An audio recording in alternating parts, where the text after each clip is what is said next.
చలి తీవ్రత పెరగటంతో చలికాలం దృష్టిలో ఉంచుకొని Madanapalle RTC bus stand, Bengaluru bus stand, ప్రార్థనా మందిరాల వద్ద చలికి వణుకుతూ పడుకున్న అభాగ్యుల కోసం మేమున్నామంటూ హెల్పింగ్ మైండ్స్ ఆధ్వర్యంలో దుప్పట్లు పంపిణీ కార్యక్రమం లీలా మేడం తండ్రి ఎంఎన్వి వల్లభేశ్వర జ్ఞాపకార్థంగా మనవరాలు రావూరి స్వాతి దీపిక మరియు రావూరి దివ్యకాంతి సహకారం అందించారు. ఈ సందర్భంగా హెల్పింగ్ మైండ్స్ వ్యవస్థాపకుడు అబూబక్కర్ సిద్దిక్ మాట్లాడుతూ పలు సేవా కార్యక్రమాలు చేపడుతూనే గత 9 ఏళ్లుగా చలికాలంలో అభాగ్యులకు దుప్పట్లు పంపిణీ కార్యక్రమం నిర్వహిస్తూ వస్తున్నామని, ఈ సంవత్సరం రావూరి దీపిక మరియు రావూరి దివ్య కాంతి తమ తాత ఎంఎన్వి వల్లభేశ్వర్ జ్ఞాపకార్థంగా సహకారం అందించినట్లు పేర్కొన్నారు. ఈ కార్యక్రమంలో హెల్పింగ్ మైండ్స్ సభ్యులు కిరణ్, హనీఫ్, పవన్, మన్సూర్, ఉస్మాన్, రెడ్డి, చరణ్ తదితరులు పాల్గొన్నారు.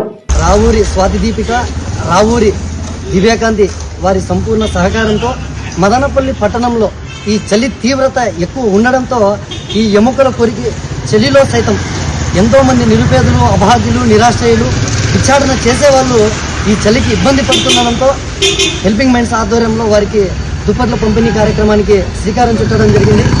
ఈ దుప్పట్ల పంపిణీ కార్యక్రమం గత 9 ఏళ్ల నుండి హెల్పింగ్ మైండ్స్ ఆధ్వర్యంలో నిర్విరామంగా కొనసాగుతుంది.